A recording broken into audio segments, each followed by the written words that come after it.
strange, this kind of stuff. Have you ever seen that before? Yeah. You know what I'm wondering? Is what's happened in the spirit to make this kind of stuff in this case?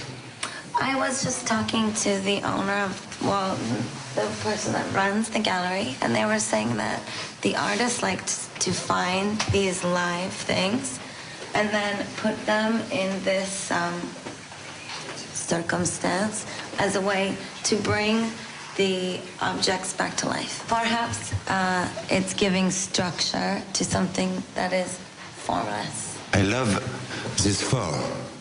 The blue one, the red one, this one, and this one. What is between of these four? The one who is like you, the more like you. I think it's the blue one, but I'm not sure. I was thinking the blue too, but just a minute.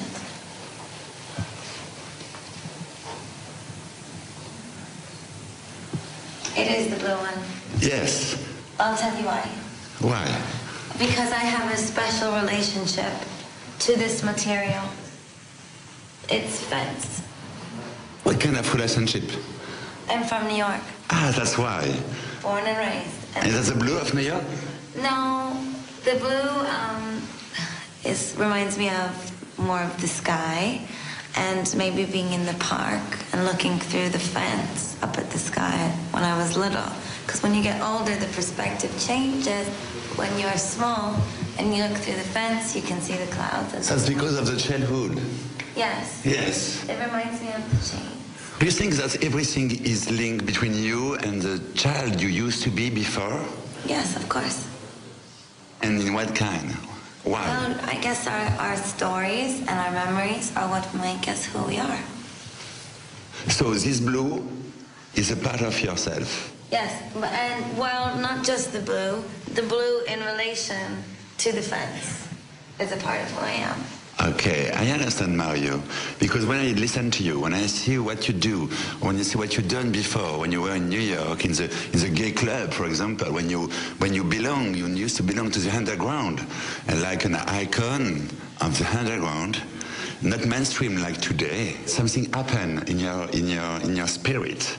It was a very strange thing. Can you tell me more about that? Well, something happens to my spirit. Well, I guess you could say that I'm a very nostalgic person. Yeah. I have a tremendous interest in storytelling and in creating things.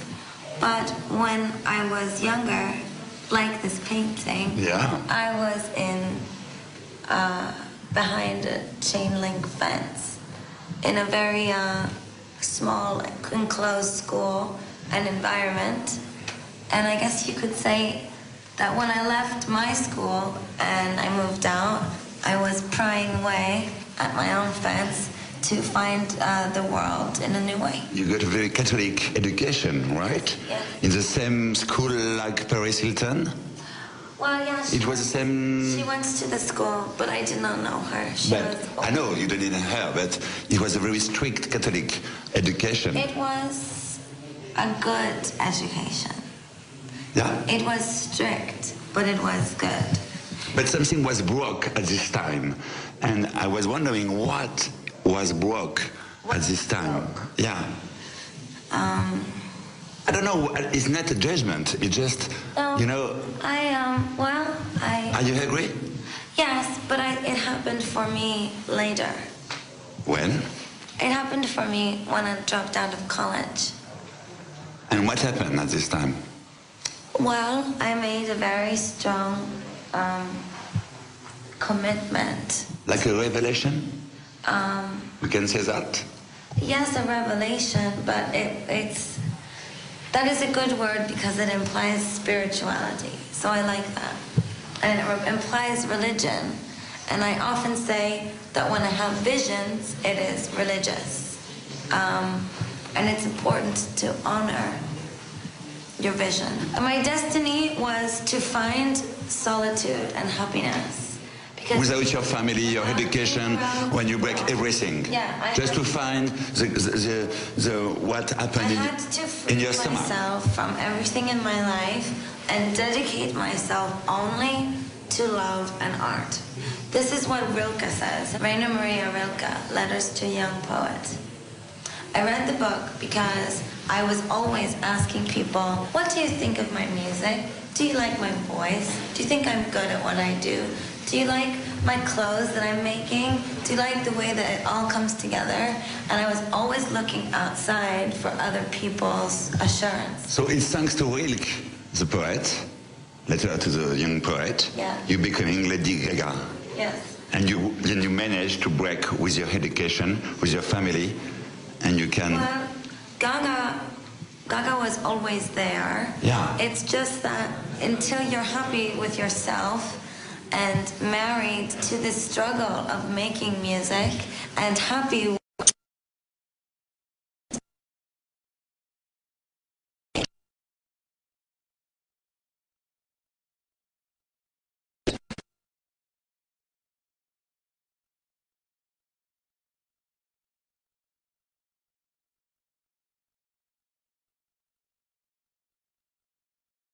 be alone, it's to be happy when you are in contact of yourself. Well, Rilke says that you should not ask people for advice about your work.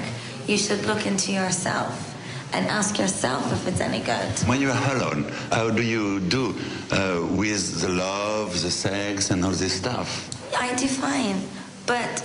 How? Because for me, these things are not the most important. The sex and the love? They are important, but in a different way. I do believe that in life, all you need is love and art. And Rilke does not necessarily say this, but through his book, this is what I have discovered. But what he says, or Rilke says, is that you must... the most difficult task in your life is that you must choose to love another person and share your solitude with someone else. So what did you do? You must be very careful. So what did you do? I have not shared it yet. You are in the middle of the way. Yes. You have to choose. Yeah, well, I guess that's what some of my songs are about, isn't it? Is this picture? Sunflowers. Sunflower, can I see this? Yes. And after they go... Yes, they go all the way down. And then I've got this here.